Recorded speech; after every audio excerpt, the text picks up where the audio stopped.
Quem é o Estado? Quem é o nosso próximo? Porquê destas perguntas? Porque têm sido elas feitas ao longo de gerações. A maior parte dos casos são essencialmente formas de fuga e de negação, porque tendemos a não querer entender para não termos de cumprir, para preservarmos boas desculpas.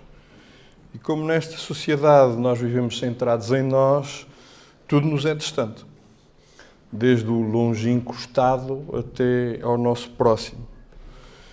E por isso, tudo o que temos é pouco para nós, não nos sobra dinheiro, nem tempo, nem atenção, nem cuidado para quase ninguém. Nós podíamos estudar sobre este assunto em muitos textos bíblicos, mas a escolha foi dar continuidade de pregação sistemática àquilo que trouxe da última vez e por isso no livro de Romanos. O livro de Romanos que nos primeiros 12 capítulos o apóstolo Paulo tinha ocupado para falar essencialmente das grandes doutrinas da fé cristã, do pecado que atingia todos os homens e da salvação que estava disponível em Cristo para todo aquele que acreditasse e confessasse a Jesus Cristo.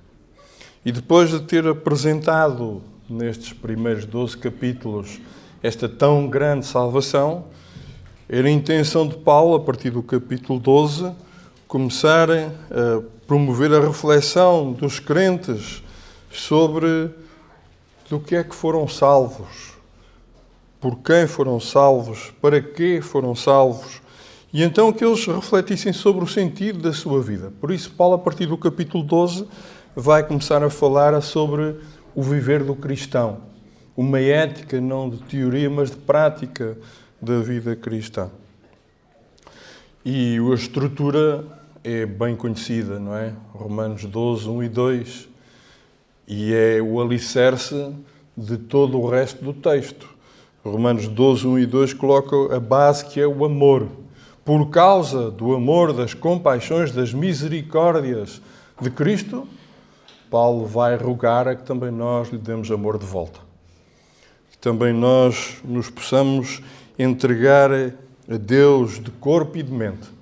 E logo a seguir, a partir do versículo 3 até ao versículo 8, Paulo vai falar da continuidade do amor e da entrega. Agora, a entrega aos irmãos, servindo-nos uns aos outros através dos dons, promovendo-nos uns aos outros através do uso dos dons.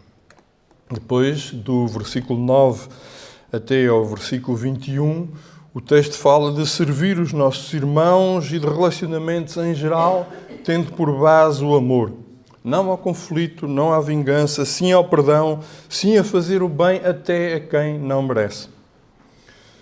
E isto foi a última coisa que meditámos a última vez que estive com os irmãos. Agora, o capítulo 13 vai continuar a falar de áreas da vida prática do cristão, desde o longínquo Estado até ao nosso próximo, tendo por pano de fundo a perspectiva de uma vivência consciente diante da vinda do Senhor. Então eu queria pedir a vossa colaboração na leitura do nosso texto, talvez 2 ou 3 versículos a quem quiser voluntariamente oferecer-se para ajudar a ler. Romanos capítulo 13, versículo 1 até 14. Romanos 13, 1 a 14. Toda a alma esteja sujeita às autoridades superiores, porque não há autoridade que não venha de Deus, e as autoridades que há foram ordenadas por Deus. Por isso, quem resiste à autoridade resiste à ordenação de Deus, e os que resistem trarão sobre si mesmos a condenação.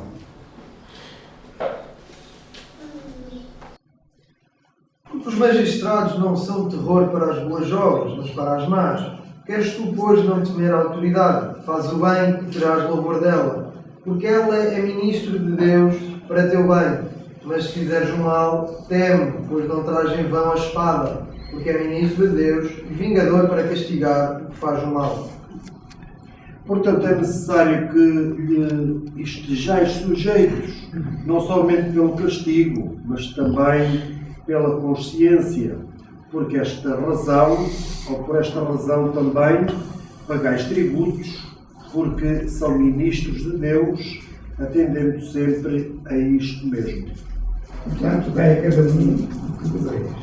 A quem tributo, tributo. A quem imposto, imposto. A quem temouro, temouro. A quem honra, honra.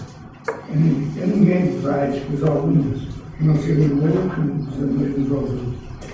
Pois quem ama ao próximo, cumpriu a lei.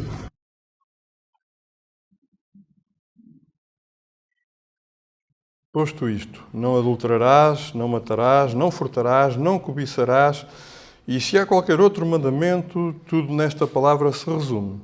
Amarás o teu próximo como a ti mesmo. O amor não pratica o mal contra o próximo, de sorte que o cumprimento da lei é o amor. Versículo 11.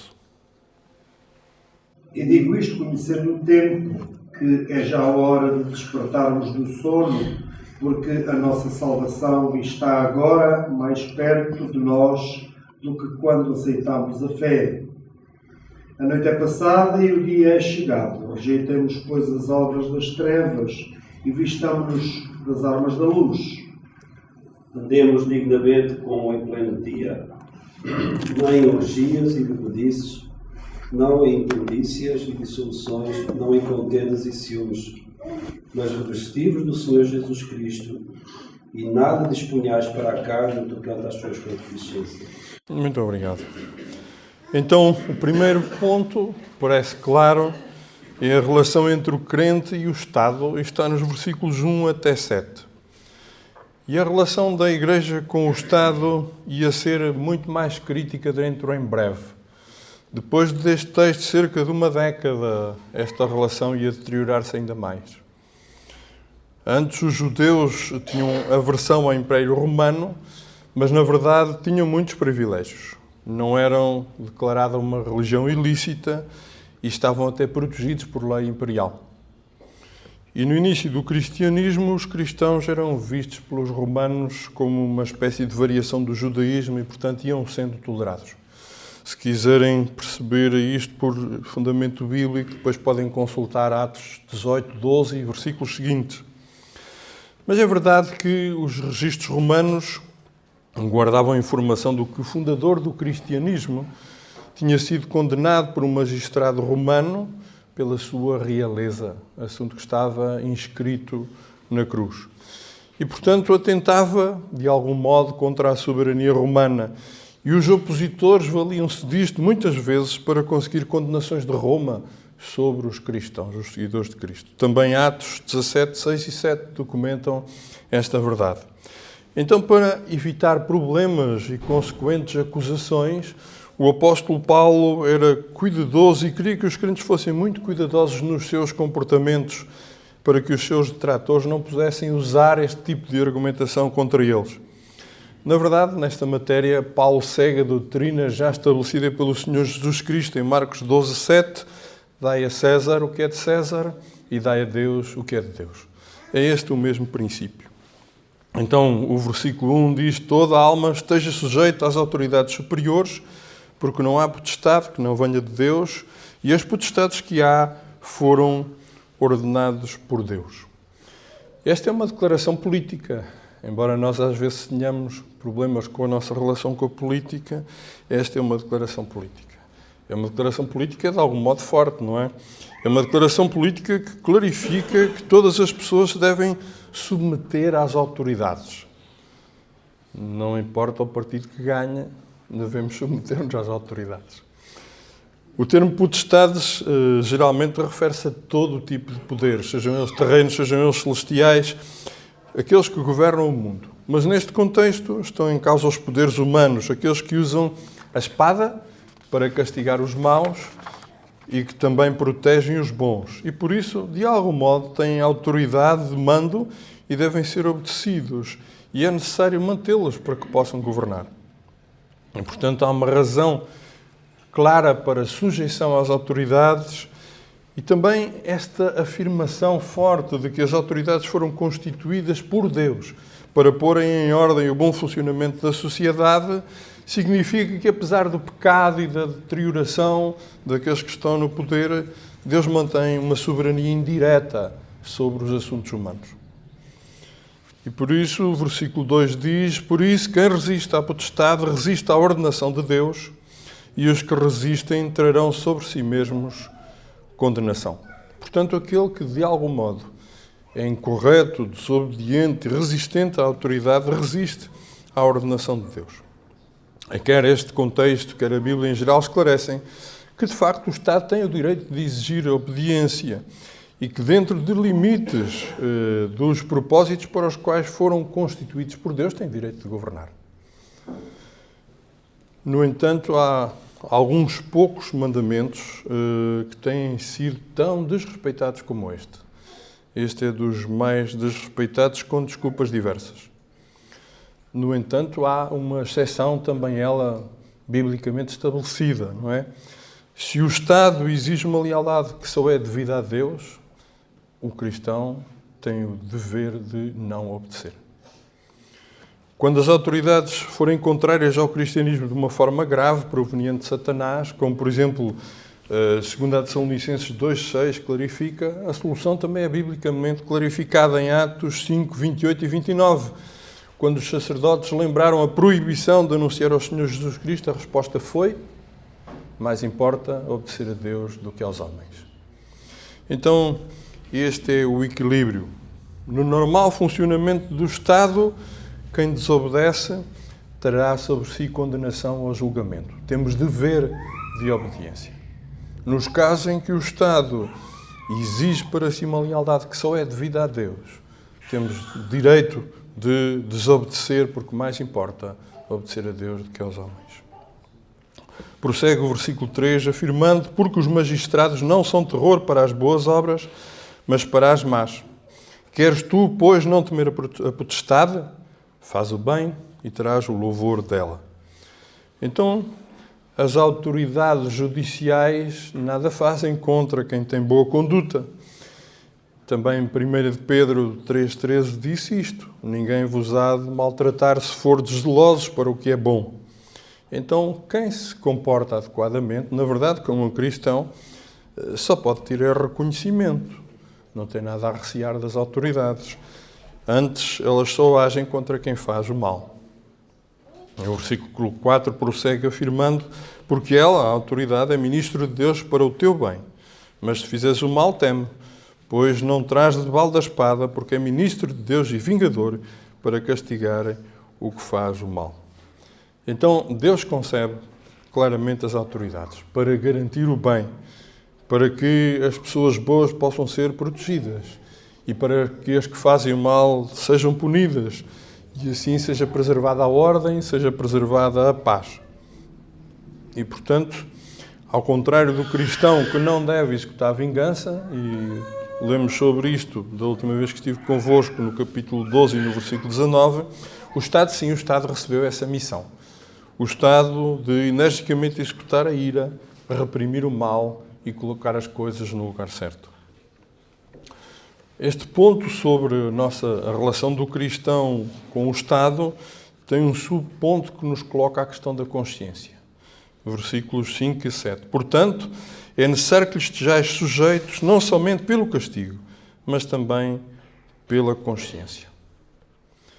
Então, o apóstolo Paulo também ensinou, por exemplo, em 1 Timóteo 2:1 e 2, até orarmos pelas autoridades, a preocupar-nos com os rumos que elas tomam para o nosso país, com as decisões que põem em prática, para que tenhamos uma vida quieta e sossegada em toda a piedade e honestidade, diz o texto do apóstolo Paulo a Timóteo.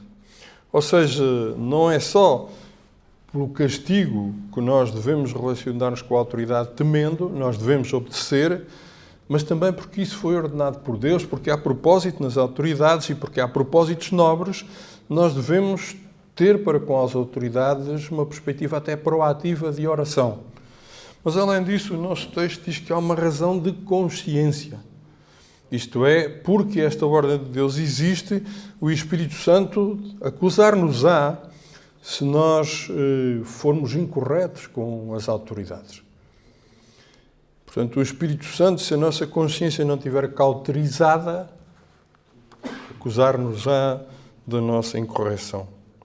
E, portanto, devemos ser ativos a favor das autoridades, não a obediência, mas também na oração, na forma de nos relacionarmos com os poderes instituídos. E o versículo 6 avança para uma questão eventualmente mais sensível para alguns. Por esta razão também pagais tributos, porque são ministros de Deus, atendendo sempre a isto mesmo. Então, porque as autoridades foram estabelecidas como servas de Deus para bons propósitos, isso justifica que paguemos impostos, que paguemos taxas, que paguemos tributos. E é curioso que esta expressão ministros de Deus é uma expressão particularmente forte, que é a mesma que é usada na Bíblia para o serviço religioso. É curioso, não é? Isto coloca as autoridades numa relação connosco que nos deve fazer refletir. De entre as desobediências à autoridade, talvez a mais comum seja a pagar impostos. É difícil pagar impostos. E, portanto, há sempre muitas e boas desculpas para não o fazer. E, portanto, muitas boas formas para sossegar a tal consciência que, se não tiver, que a autoridade deve acusar. Mas o texto bíblico não deixa dúvidas sobre o dever de pagar impostos e a razão para o fazermos. É que elas são ministros de Deus para o bem. E o versículo 7 faz aquela abordagem muito próxima a que o Senhor Jesus Cristo já tinha feito. Portanto, dai a cada um o que deveis. A quem tributo, tributo. A quem imposto, imposto. A quem temor, temor. E a quem honra, honra. Exatamente como Marcos 12:17 já tinha clarificado, não é?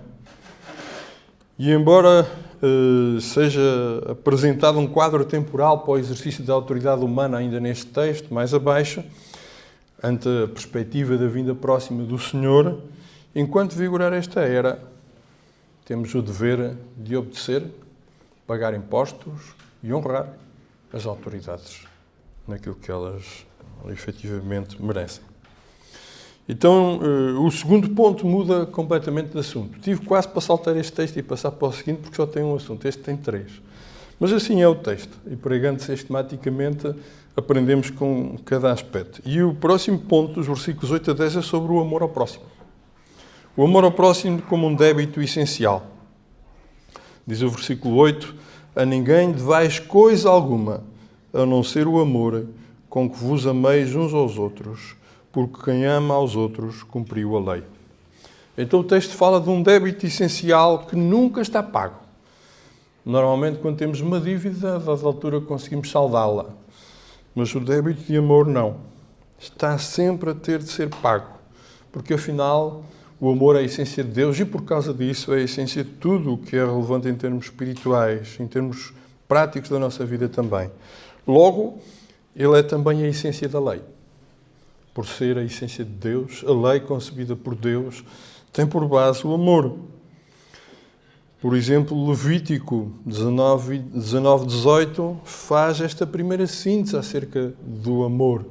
Mas o Senhor Jesus faz a síntese mais explícita quando em Mateus 22:37 diz que tudo, a lei e os profetas, se cumprem no amor. Porque realmente o amor responde a toda a lei e os profetas, porque eles foram a lei e os escritos dos profetas, escritos por base, tendo por base o amor de Deus.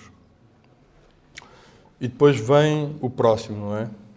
Quem é o próximo? O Senhor Jesus respondeu de forma magistral a quem é o próximo, ilustrando com a parábola do samaritano, o bom samaritano. Logo aquele que, para com quem os judeus tinham um quiproquó, uma inimizade antiga, é ele que vai ser usado como o exemplo do bom. Quem foi o próximo daquele que foi agredido depois de ser roubado e ficou selvaticamente deixado em mau estado? Foi o samaritano. Não foi o líder religioso que passou.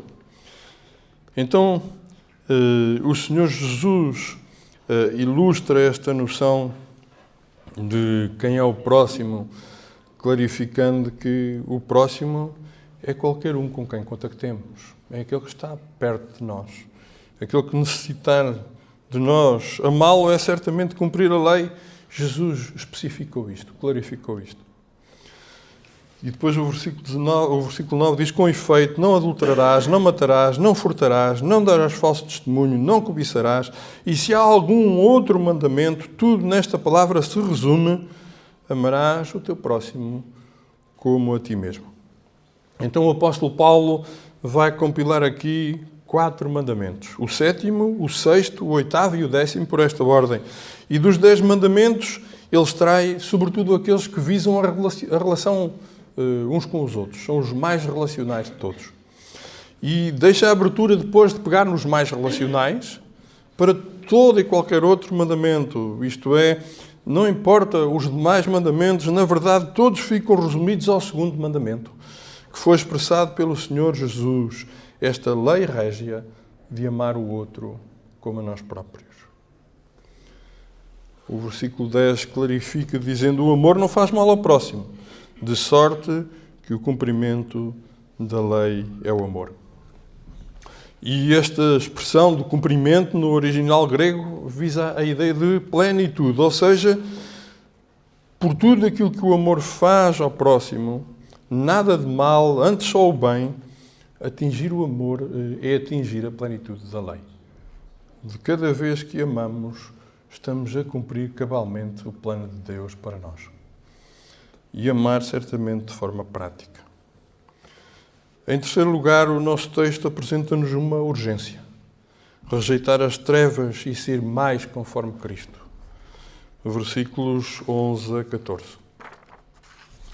O apóstolo Paulo não tinha nenhuma ilusão em relação aos tempos difíceis que haveriam de vir e especialmente nas limitações que iriam existir ao anunciar o Evangelho.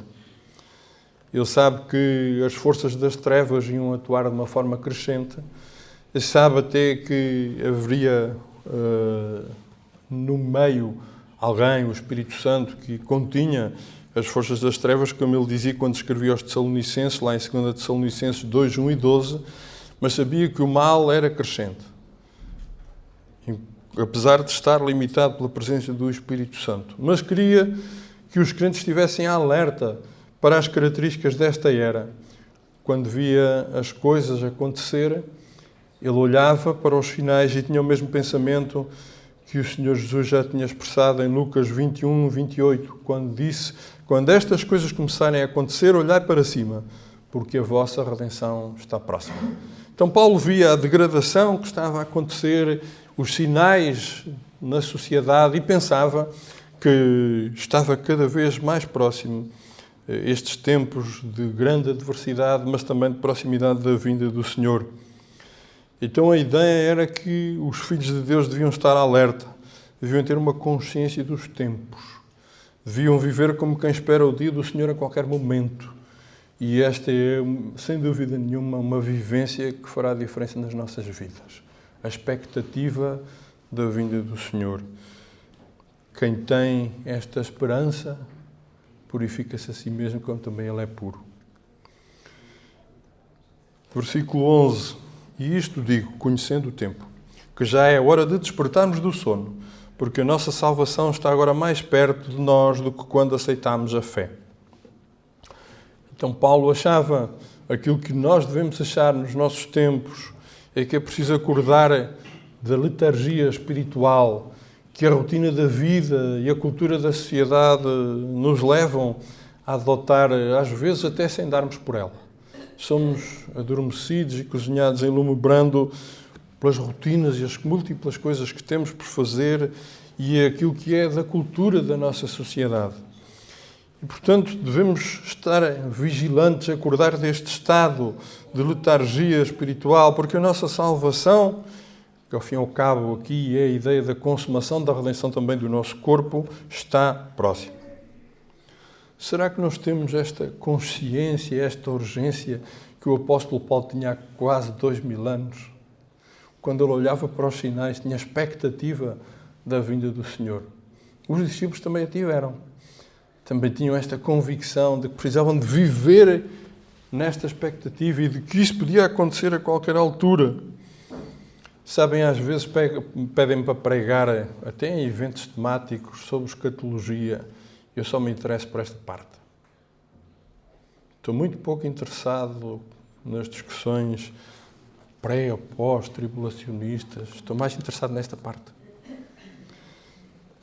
É verdade, nós precisamos de ter consciência, como Paulo tinha, e já passaram 2000 anos, e os sinais aumentam, não é? Olhamos para o lado e é só degradação. Destruição da moral, destruição da compaixão.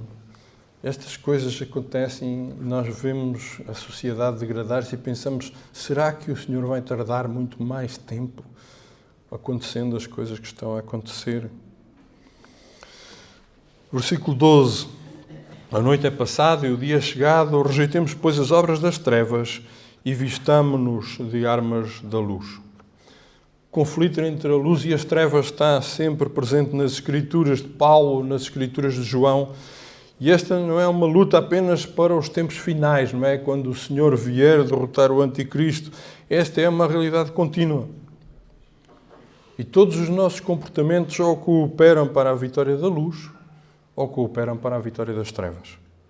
E, portanto, nós somos tornados conscientes com o texto bíblico. Conscientes de que precisamos de rejeitar todos os nossos comportamentos que são a favor das trevas. Todo o pecado. Precisamos de viver revestidos com as armas da luz. Efésios 6, 13 a 17 detalha a armadura de Deus. Estas são armas da luz para nos protegermos e vivermos como devemos, agradando, glorificando o nosso Deus. E por isso, todas estas coisas das trevas devem ser rejeitadas. A vigilância sobre as nossas atitudes e comportamentos deve ser contínua e nós devemos revestir-nos da armadura de Deus, destas armas da luz. Versículos 13 e 14. 3. Andemos honestamente como de dia, não em glutonarias, nem em bebedice, nem em desonestidade, nem em dissoluções, nem em contendas, nem em inveja.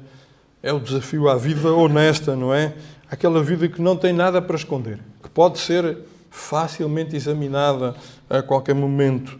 E não o contrário, nada de devasso, nada de vícios, nada de ações geradoras de conflito, de contenda.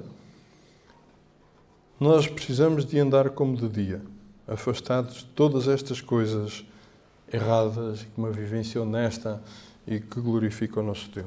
E o versículo 14, a adversativa. Não andemos assim, mas revistamo-nos do Senhor Jesus Cristo e nada disponhais para a carne em suas concupiscências. Revestir-se ou vestir-se era uma forma prática e ilustrada de ensinar e de gerar a memorização, para além da compreensão. Era a ideia de se vestir das virtudes cristãs, como se vestiam das suas próprias roupas. Também é usado por Paulo em Colossenses 3,12.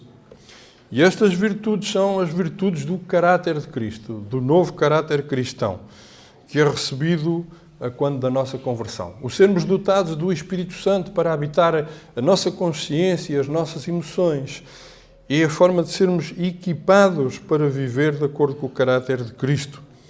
E, portanto, era a ideia de vestir-se do novo homem. Este novo homem, com o caráter cristão, como o Senhor Jesus ensina logo no Sermão do Monte, no início do Sermão do Monte, com aquelas características próprias do caráter cristão, que é reproduzido em nós pelo Espírito Santo. Portanto, a ideia é revistai-vos disto que aprendeste e para o que recebeste a capacitação do Espírito Santo, deste novo homem. E depois segue-se o oposto, nada dispor para a carne. Isto é, não lhe fazer qualquer provisão para que ela possa satisfazer os seus fortes desejos. Não lhe dar qualquer oportunidade. Sempre que um forte desejo carnal nos invada, precisamos desta iluminação do Espírito Santo, de que nós precisamos de viver para ter Jesus Cristo como alvo, de acordo com este caráter de Cristo que nos foi infundido pelo Espírito, e nisso e para isso dispomos toda a energia, aprovisionamos, usamos de empenho, é nisso que pensamos, e é para glorificar a Deus e para a manifestação desse caráter que vivemos e não deixamos nada.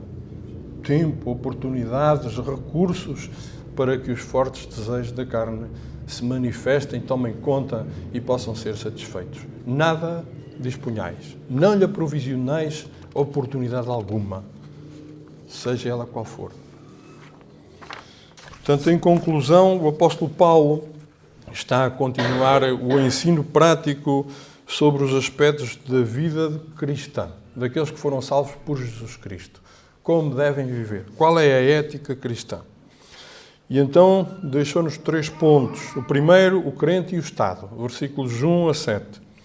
Os crentes são exortados a obedecer às autoridades, até a pagar impostos, a honrá-las, porque elas foram instituídas por Deus para fins proveitosos. Elas servem para preservar o bem, para preservar a paz e a ordem. E, portanto, a desobediência, que é frequente, sobretudo no que diz respeito aos impostos, deve ser motivo de reflexão. Porque a obediência é exigida não só pelo temor do castigo, mas, sobretudo, por razões de consciência. É uma questão de consciência, devido a ser um mandamento de Deus. Não devemos pagar o que é devido, a quem é devido. Depois, em segundo lugar, o texto fala-nos do amor ao próximo como um débito essencial. Versículos 8 até 10. Um débito que, por ser essencial, nunca está pago. Tem sempre de ser pago. Ele é a essência de tudo o que é relevante. É a essência de Deus e logo a essência da lei. E quem ama consegue cumprir a lei porque não faz nada de mal, antes só faz bem ao próximo. E isso é uma bênção para o próximo e para a glória de Deus. Em terceiro lugar, nós vimos uma urgência. A urgência de rejeitar as trevas e ser mais como Cristo. Versículos 11 a 14. E o apóstolo fala-nos de sinais claros de degradação da humanidade e de limitações da fé, que são um alerta para estarmos muito conscientes para a necessidade de nada dispormos para a nossa carne, mas sim de usarmos a armadura de Deus e sermos cada vez mais semelhantes a Cristo.